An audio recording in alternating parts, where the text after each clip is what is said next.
اهلا بيكم معانا في حلقة جديدة وتك الزرار. حلقتنا النهاردة هنكمل فيها كلام عن ادوبي والجنريتيف فيل. يلا بينا.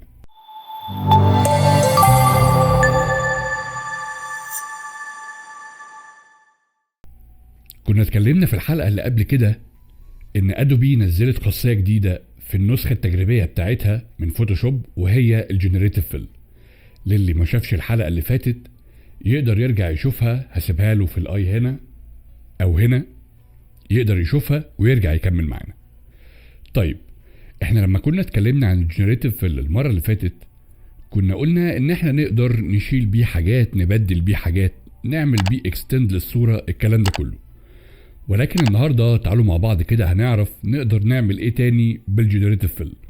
يلا بينا نروح على فوتوشوب نشوف هنقدر نعمل ايه.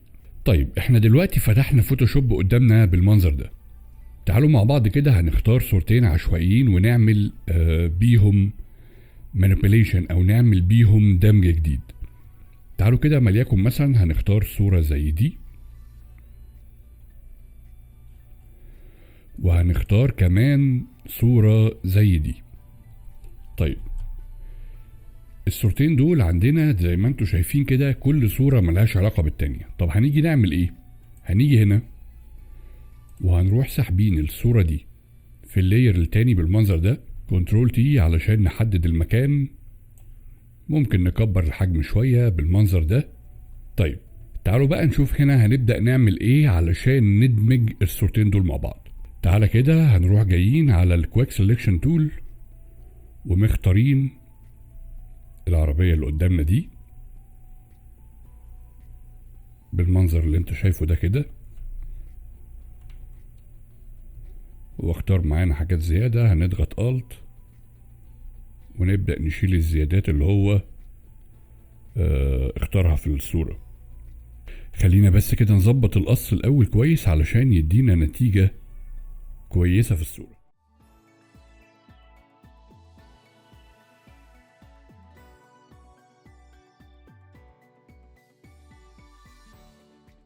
خلاص زي ما انتوا شايفين احنا خلاص عملنا دلوقتي التحديد بتاعنا.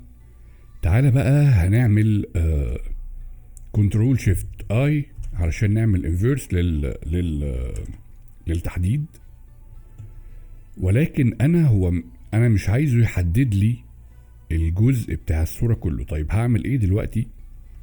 هاجي هنا هاخد اي اداة من ادوات السلكشن واروح عامل كده علشان ابدأ افصل الاجزاء اللي انا عايز احددها. طبعا ما تنساش ان احنا نكون دايسين الت علشان يفصل لنا الاجزاء الزيادة اللي احنا مش محتاجينها عن باقي الصورة. خلاص ده كده الاختيار اللي عندنا. تعالوا بقى نعمل جنريتيف فيل. هنقول له جنريت ونشوف هيعمل ايه. اتفرج معايا يعني بص النتيجة اللي طلعت.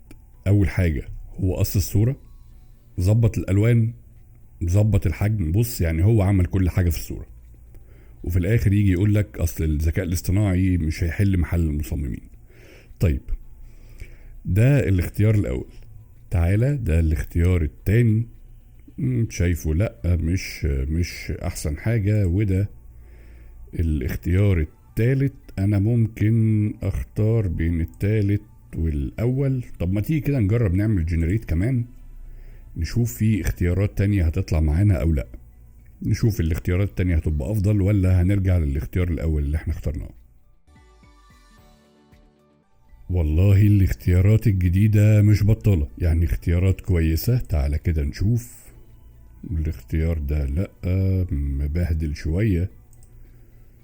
الاختيار ده انا شايفه ممتاز، ولكن هو في شوية حاجات محتاجة تتظبط. مش مشكلة، انا لحد دلوقتي ده افضل اختيار بالنسبة لي. ممكن اكون بس عايز اظبط فيه شوية حاجات ودي سهل ان هي تتظبط.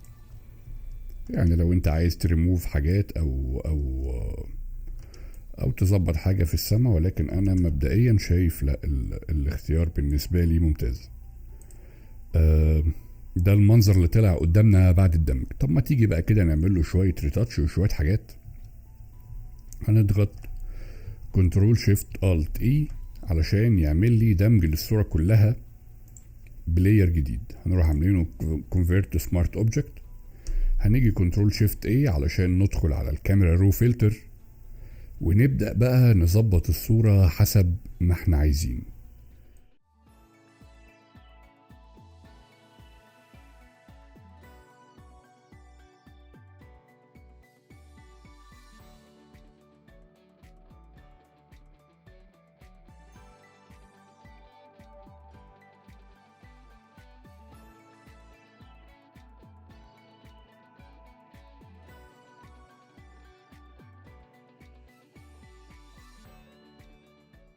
وده المنظر النهائي اللي طلع معانا في الصورة. يبقى احنا عرفنا المرة دي ازاي اقدر اعمل دمج من خلال الجنريتيف فيل. طبعا احنا عملنا المرة دي حاجة بسيطة، المرات بعد كده هنعمل حاجات فيها اكتر من عنصر، حاجات شوية تكون معقدة اكتر، علشان نقدر نعرف الذكاء الاصطناعي وصل لفين ورايح بينا لفين. لو عجبتك الحلقة ما تنساش تعمل شير ولايك سبسكرايب. كنت معاكم احمد المسلمي، وتك الزرار. دمتم بخير.